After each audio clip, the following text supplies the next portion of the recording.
प्यारी प्यारी भव्य आत्माओं,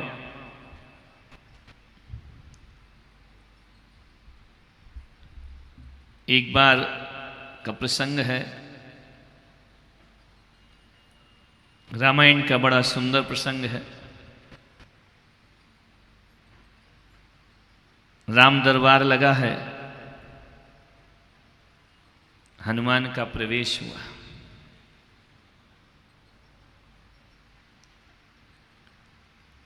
जैसे ही हनुमान आए, हनुमान ने राम के चरणों में अपना शीश रख दिया।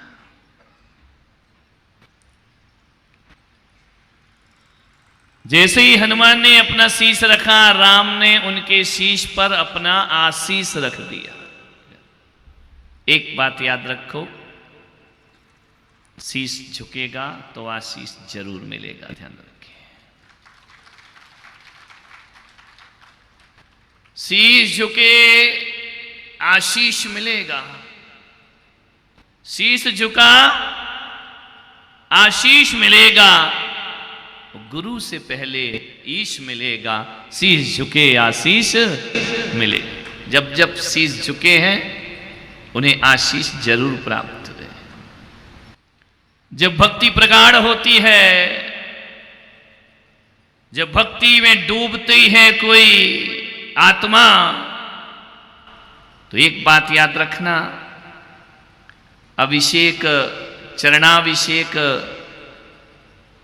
चांदी के कलश से नहीं, नैनों के कलश से हो जाया करता है। हकीकत वही चरण प्रक्षालन है, हकीकत वही आस्थाओं से किया गया चरणाभिषेक है।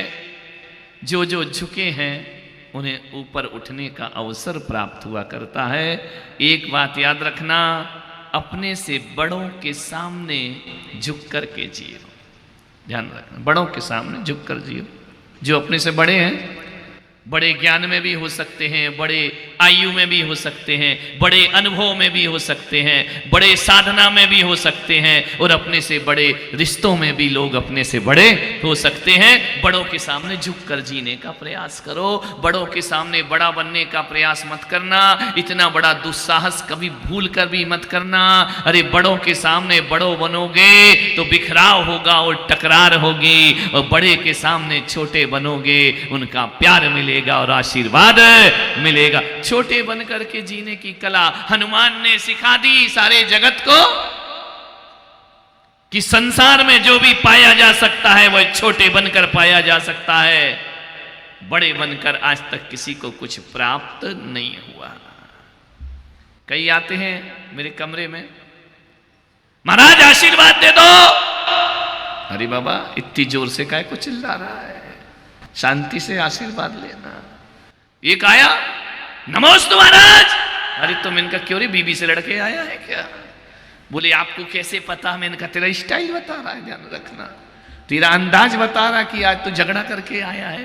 बोले महाराज आशीर्वाद दे दीजिए। मैंने कहा आशीर्वाद दे दूंगा। तो बोले नहीं महाराज, आपसे मुझे एक बहुत बड़ी शिकायत है। मैंने कहा क्या शिकायत है? बोले शिकायत ये है कि आपको कितना भी नमोस्तु करते रहो, आपका हाथ उठते ही नहीं है, आशीर्वाद देते ही नहीं हो। एक बात ध्यान रखना। उसने कहा हाथ उठा दो। मैं अपना लिख रहा था, पढ़ रहा था, मैंने कुछ नहीं बोला। बोले कि एक तो ऐसे आए, बोले कि ये हमारे सिर पे रख दो, ये पिच्ची सिर पे रख दो। अब बताओ उदयपुर वालों, ये पिच्ची मेरे गुरु ने मुझे इसलिए दी है कि बेटा जहां बैठना तो वहां से जीव राशि हटा के फिर बैठना। अब तुम कहते हमारे सिर पे रख दो, अब बताओ मुझे तुम्हारे सिर पे तो बैठना नहीं है, ध्यान रखना है। ये कोई आशीर्वाद का उपकरण थोड़ी हुआ करता है, मैं तो लगा के बैठता हूं। अब तुम ऐसी पद्मावती तो हो नहीं कि पारसनाथ को सिर पे उठा लो, ध्यान रखना है। पिच्ची लगाओ तो आशीर्वाद। अरे आशीर्वाद एक कला है मेरे भाई। आदमी को इस अजीव पे ज्यादा भरोसा है, इस जीव पे भरोसा कम है। आशीर्वाद ये पंख देंगे या मैं दूंगा, ध्यान रखना है, विचार करना है। लेकिन आदमी की सोच है पिच्ची लगा दो, मोर पंखी लगा दो। मेरे भाई आशीर्वाद ऐसे थोड़ी मिला करता है। एक तो क्या बताऊं, ऐसा आदमी राजकुमार जी क्या बताऊं, मेरे जीवन तुम एक आध दिन जी के देखो, मजा आ जाएगा जिंदगी का। ध्यान रखिए, एक आदमी ऐसा आया, बोले आशीर्वाद दो। मैं अपना लिख रहा था, पढ़ रहा था, 1 दिन हो गए, 2 दिन हो गए, तीसरे दिन आया, उसने मेरा हाथ पकड़ा और अपने सिर पर रख लिया।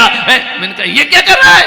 बोले महाराज, जब हमें अधिकार मिलते नहीं है तो हम छीन के ले लेते हैं, ध्यान रखना है। हम उदयपुर के लोग हैं, अपना अधिकार छीनना जानते हैं। आप तो हाथ ही नहीं उठाते हो, नमोस्तु करो, प्रणाम करो, आपका हाथ ही नहीं उठता है। एक बात याद रखो उदयपुर वालों, आशीर्वाद इतना साधारण नहीं हुआ करता है।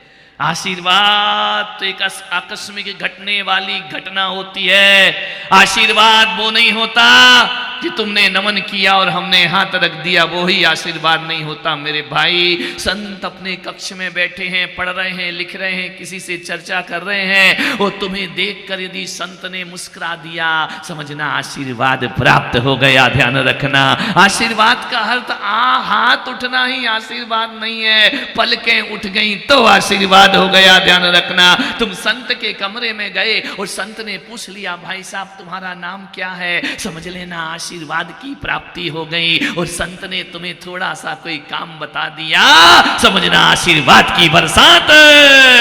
केवल हाथ उठाने को आशीर्वाद थोड़ी कहते हैं, निगाह उठ गई आशीर्वाद हो गया। ध्यान रखना, हमारे यहाँ तो शास्त्रों में कहा है कि जब संत सामायिक करते हैं, जब संत ध्यान करते हैं, जब संत परमात्मा का स्मरण करते हैं, और उनके स्मरण में यदि संत के ध्यान अवस्था में किसी श्रावक का, किसी ग्रस्त का चेहरा आ जाए, तो आचार्य कहते हैं वह ग्रस्त परम सौभाग्यशाली हुआ करता है, उसके कल्याण के रास्ते खुले जा। अब दिन भर मत आना कि महाराज मेरा चेहरा आया या नहीं आया, एक नई आफत और ले लूंगा मैं। ध्यान रखना है, तुमको कुछ भी बताओ तो आफत मोल लेना है और कुछ नहीं है। ध्यान रखना, मान्यवर संत भगवान का ध्यान करे, उसमें ग्रस्त का चेहरा दिख जाए तो समझना भगवान की कृपा उस ग्रस्त पर शीघ्र ही होने वाली है। ध्यान रखना है, वरना संत ग्रस्त का ध्यान क्यों करेगा? संत तो परमात्मा का ध्यान करेगा, अपनी आत्मा का ध्यान करेगा। लेकिन कितना सौभाग्यशाली होगा कि भगवान की तस्वीर हटाकर जो अपनी तस्वीर संतों को दिखा देता है, उसकी तकदीर बनने में फिर ज्यादा देर नहीं। आशीर्वाद क्या है? क्या होता है आशीर्वाद?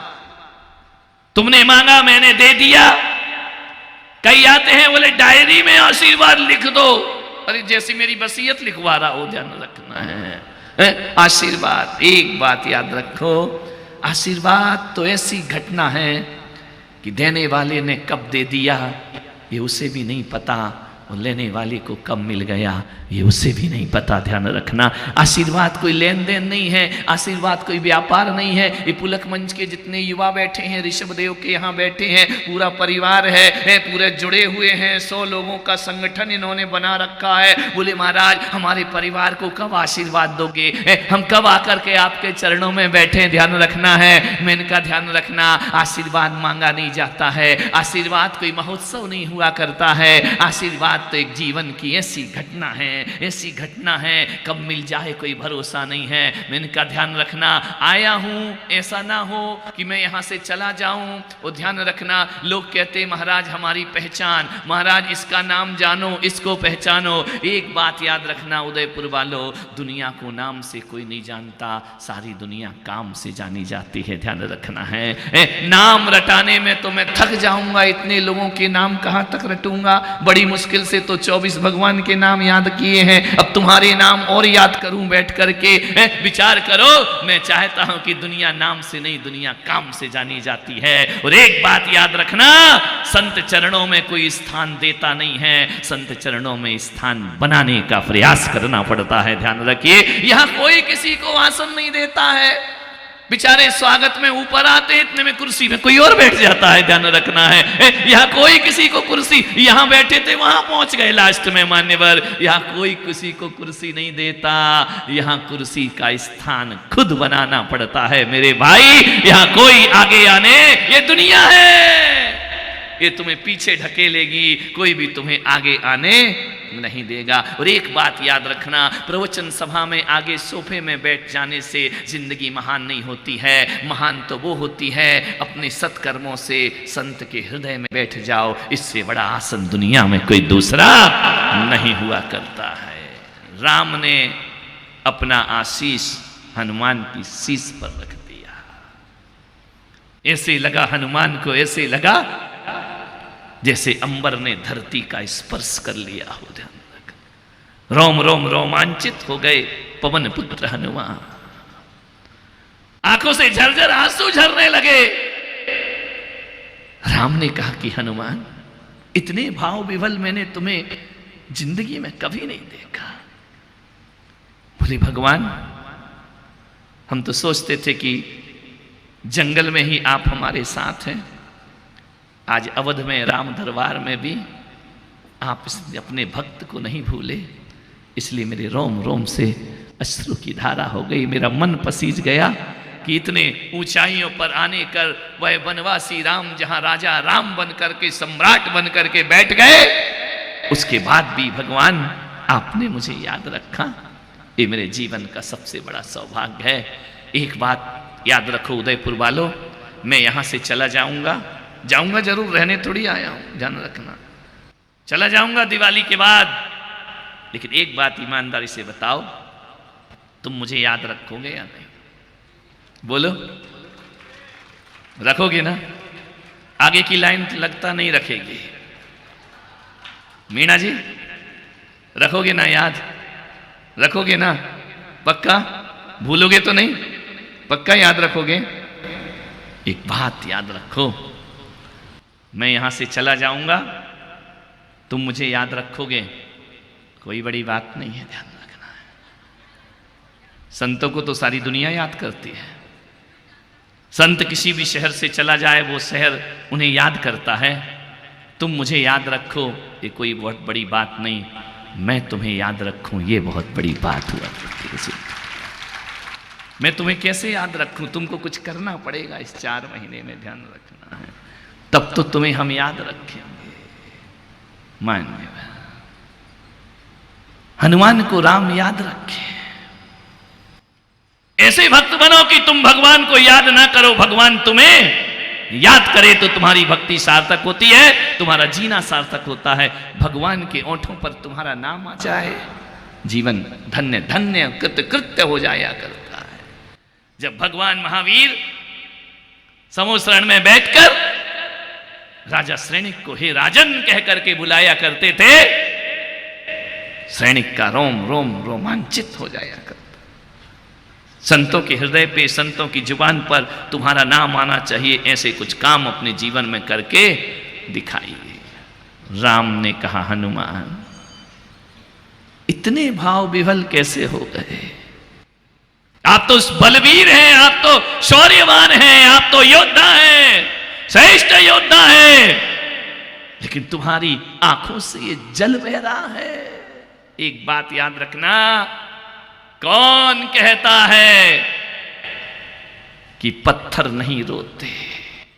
कौन कहता है कि पत्थर नहीं रोते? हमने तो चट्टानों से झरनों को निकलते देखा है, ध्यान रखना। चट्टानों से झरना फूट पड़ता है मान्यवर। कौन कहता है पत्थर नहीं रोते? छोटे बन गए हनुमान। बड़ों के सामने बड़े बनोगे, विरोध होगा। चाहे घर परिवार हो, चाहे समाज हो, चाहे राष्ट्र हो, चाहे धार्मिक क्षेत्र हो, बड़ों के सामने कभी बड़े नहीं बनना। छोटे बनो। हनुमान छोटे हो गए, प्रभु की अनुकंपा मिली। संत पुरुषों की, महापुरुषों की अनुकंपा विरलों को मिला करती है। एक बात याद रखना, किस्मत वाला होता है जिसको संतों की कृपा मिलती है। तुमको, मुझे नहीं मालूम कितने किस्मत वाले हो, लेकिन मैं दुनिया में सबसे किस्मत वाला हूं कि मुझे आचार्य पुष्पदंत सागर का आशीर्वाद प्राप्त हुआ करता है। मैं पास रहूं या दूर रहूं, उनका आशीर्वाद सदा मेरे ऊपर बरसता है। आंख मूंदूं तो बरसता है, आंख खोलूं तो बरसता है। मान्यवर ये सौभाग्य है। एक बात याद रखना, एक बात जिंदगी में कभी भूलना नहीं कि अभागा वो नहीं होता जिसके पास धन दौलत या माया नहीं होती, और अभागा वो भी नहीं होता जिसके ऊपर माँ बाप का साया नहीं होता। अभागा तो वो होता है जिस पर भगवान की छत्र छाया नहीं हुआ करती है। ध्यान रखना, दुनिया में सबसे अभागा वही पुरुष हुआ करता है, भगवान की छत्र छाया नहीं।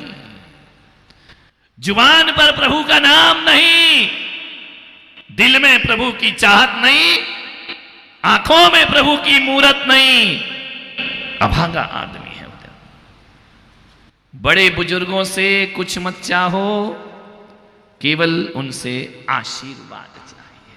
अभी एक महानुभाव यहां पर आए, उन्होंने कहा कि सम्मेत शिखर की यात्रा कराते हैं, हजारों लोगों को भेजा करते हैं सम्मेत शिखर। क्या नाम है उनका? इंद्रचंद जी मेहता।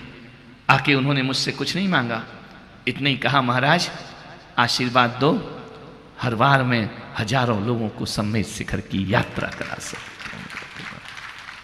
महान होते हैं ऐसे लोग, हजारों लोगों को परमात्मा के दरवाजे पर भेजा करते हैं। ध्यान रखना, क्या मांगा उनने? न धन दौलत माया कुछ नहीं मांगी।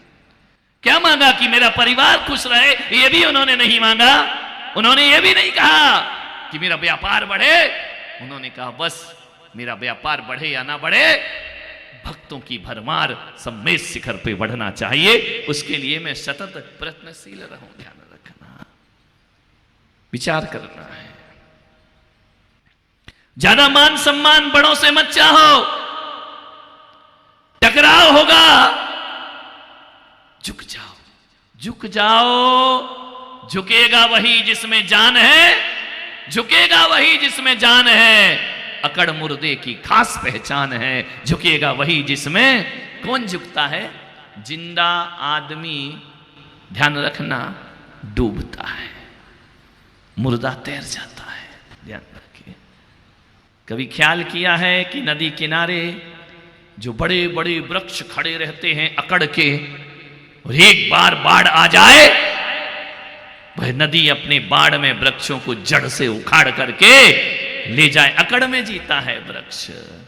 लेकिन नदी किनारे कभी देखना, कुछ बेल लताएं भी होती हैं, कितनी भी तेज बाढ़ आ जाए लताएं झुक जाती हैं, पानी उतर जाता है, लताएं फिर लहराने लगती है। ध्यान रखना, ज्यादा मत अकड़ के जियो, झुककर जीने की कला सीखो मेरे भाई। ध्यान रखना, जो अकड़ता है उसे यमराज बहुत जल्दी पकड़ता है। ध्यान रखना, ज्यादा मत अकड़ो, बहुत जल्दी यमराज पकड़ लेगा तुमको।